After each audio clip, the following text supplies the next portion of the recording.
The U.S. military has been facing questions this week over how it conducts airstrikes and whether it is doing enough to prevent killing civilians and to report those casualties when it does. Nick Schifrin explains. The last known airstrike of 20 years of war conducted before U.S. troops left Afghanistan did not kill its intended ISIS target. Instead, a drone missile killed 10 civilians, including 7 children. Yesterday, the Pentagon said it will change procedures, but would not discipline any troops for that strike in Kabul. What we saw here was a breakdown in process and execution in procedural, not the result of negligence, not the result of misconduct, not the result of poor leadership. There was not a strong enough case to be made for personal accountability. Secretary of Defense Lloyd Austin endorsed that move based on a recommendation from the commanders of Central Command, whose responsibilities include Afghanistan and Syria, and Special Operations Command, whose personnel ordered many of those strikes. In the last few weeks, I've asked both commanders whether these incidents expose structural issues, including in how service members call in airstrikes. Both said no. Are they too quick to call in airstrikes? Categorically, no. There's structure in place with commanders that take it by a step-by-step process. You're looking at where the potential, what the potential strike is.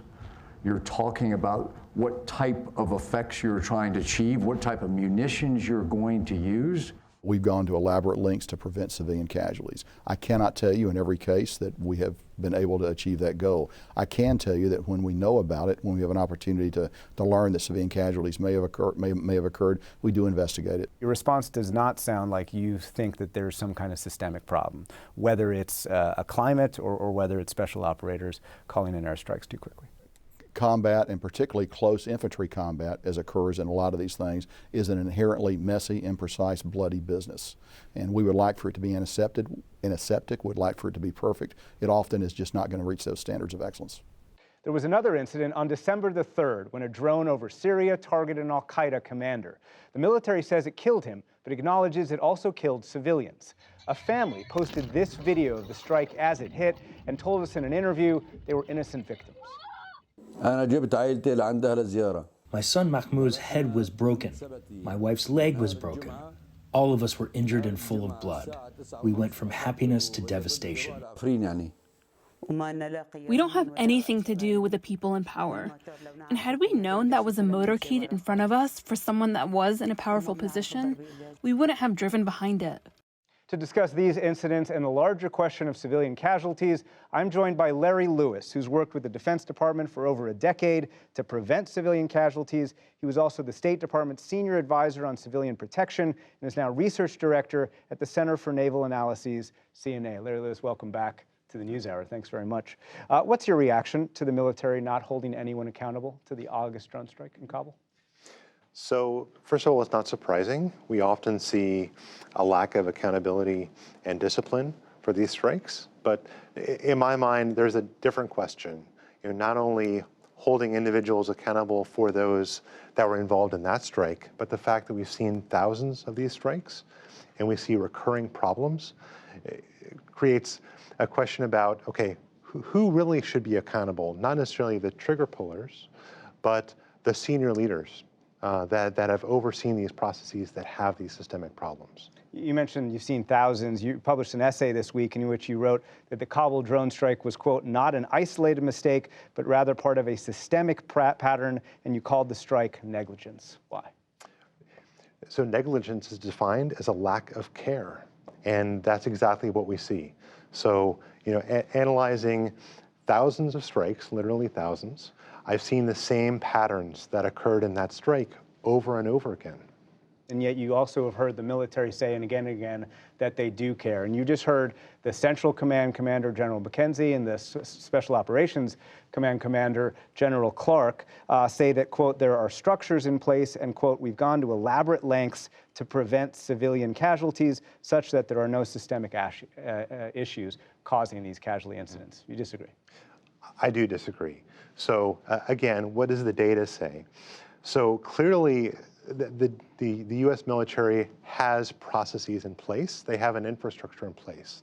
The problem is that infrastructure has flaws. There are a number of implicit assumptions, and there are a number of systemic problems that weaken the care that they give. And so you tend to see these patterns again and again. In all of those studies that you've done, are there specific examples that you can remember that are particularly indicative? Prominent airstrike in Afghanistan in 2010, where there were special forces on the ground, and they knew there was enemy combatant forces out there, and they knew it was along the line of bearing. So they kind of looked out with their drone and found the nearest thing along that line of bearing. It was 3 vehicles. So they followed the 3 vehicles, and then they struck it with air power, and it was 3 civilian vehicles, and dozens of civilians were killed. Do you believe there are lessons the military have identified but not learned or implemented? Absolutely. I say that the military seems to have amnesia because we've identified a number of these problems before, but then they don't stick. For example, in the drone strike, there were a number of different things. There were civilians right outside of the frame, but what you need to do is kind of step back and say, okay, have things change right before I make this engagement decision? Do you think this is a question of leadership? Absolutely. And what we've seen over and over again is when senior leaders are very clear that protecting civilians is part of the mission and it's something that they're watching and prioritizing, we see improvement.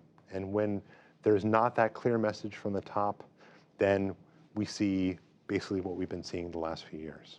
I want to ask specifically about a New York Times report this weekend on a special operations task force named Talon Anvil, that during the height of the war against ISIS, quote, circumvented rules imposed to protect non-combatants. That's what the Times report. You have worked with these special operators for years. Do you believe that during the height of the war in ISIS, they circumvented the rules? I've been following that unit for quite a while, and I've seen quite different behavior over the years. So there are times where the care wasn't as great, and I would include Syria in that part. I've also seen times where they took great care, and the difference was they had command emphasis that said this is important, and when that emphasis was there, they did a fabulous job. And finally, what practical steps do you urge the military to take in order to reduce civilian casualties? So I think, first of all, it has to start with leadership. There's no leadership on this issue. And in addition to that, there are no resources. So if we're going to fix this problem, we're not going to have amnesia and forget about these things that we do over and over again. We have to devote resources, and we have to have leaders that are committed to actually solving these problems. Larry Lewis, thank you very much.